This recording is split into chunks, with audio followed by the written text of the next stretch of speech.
face it, mostly everyone has debt at some point in their lives. We buy things on credit, we mortgage houses, we finance trips, vacations, go to school, renovate our home, and just plain live. Sometimes credit can definitely get out of hand if we're not paying attention. To be financially healthy means carrying only a healthy level of debt.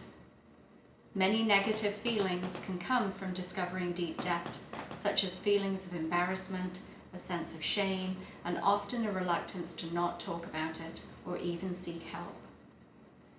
Canadian household debt has been steadily climbing for the past 20 years. Getting off the debt cycle and turning your finances around means that you have to learn the important rule of living on what you earn. Think about the good, the bad, and the ugly. Good debt being used for such purchases as a home, mortgages, student loans.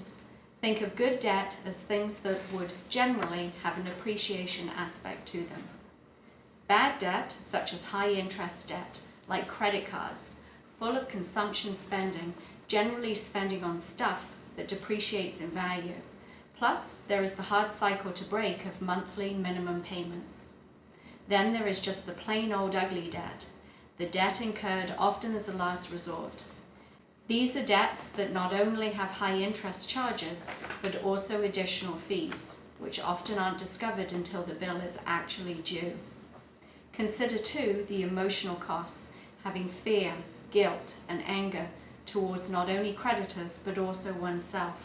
These can be huge and very overwhelming emotions that are very much connected to over-indebtedness.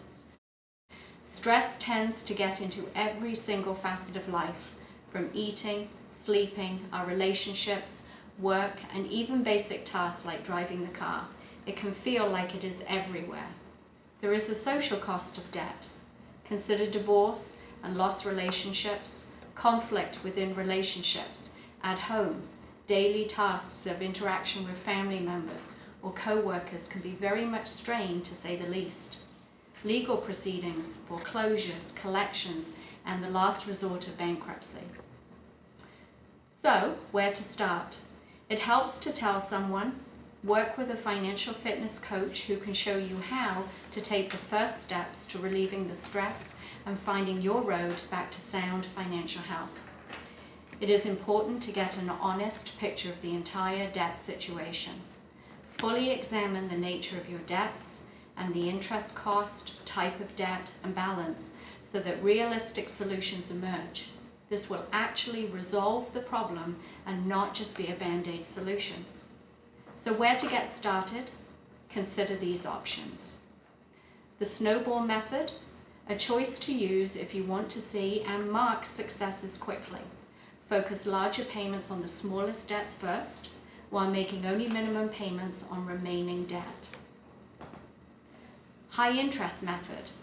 Best method to choose if time and amount of interest being paid are a big factor. Now, if you cannot manage your full payments and are struggling to repay the debt, there are other options available. Restructuring. Considering consolidation loan options. This is where you borrow enough money from a lending institution or family member sufficient to pay off your debt. This choice needs to be followed with discipline. Otherwise, you can quickly get back into trouble by building up that debt again, by using the credit cards that have just been consolidated. Refinance. If cash flow is an issue, you may want to renegotiate terms of your existing debt over a longer period of time, thus increasing immediate cash flow into the budget. Pitfalls to be aware of are the extra interest costs over this longer time frame. Also, the importance to put controls in place so no more debt is added at the time of renegotiation. Debt settlement.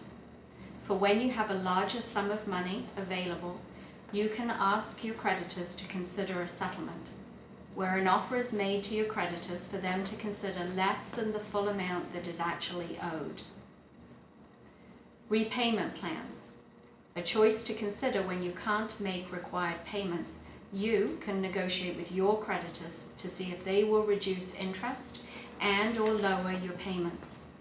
Debt management program, which is a debt repayment plan available from a CACCF accredited, not-for-profit credit counseling agency. This is a voluntary program and is designed for people who are having problems managing their debts. Credit counselors assist you to pay 100% of debt back over an approximate 4 to 5 year time frame. The counselor negotiates with your creditors directly, requesting that they consider lower monthly payments and waiving or reducing the interest. In order to follow any of these options, one thing that has to be remembered is that the only way to get out of debt is to stop making more debt. When you are in a hole, stop digging. Look at your spending and think about these money-saving tips. Consider: sell a newer vehicle and buy a good, reliable used car. Eliminate one vehicle, or even give up your car altogether. Examine your insurance coverage. What do you actually need? Consolidate your trips to save gas. Be efficient. Sell some of your collectibles. Look at what you are and aren't using. Can you sell it? Cancel your newspaper, magazine subscriptions. Examine your cable, satellite service. See what you can actually afford. Review your phone situation, landline, cell phones. Review your actual phone plans compared to usage. Consider going energy-wise. Most green tips are usually good on the wallet, such as turning heat down, turning lights off, water conservation. Learn to cook. Stay in. Make eating out a special treat rather than a routine. Watch your meal planning. Buy less expensive items. Eat seasonal foods. Consider eliminating all non-essential items from your budget. A good place to start is with items you consider to be deemed as bad habits, things you may already want to try to give up anyway. So to sum up, using credit wisely is like maintaining a healthy diet. Credit is not an additional source of income. It is a tool to help us achieve our goals in a healthy fashion.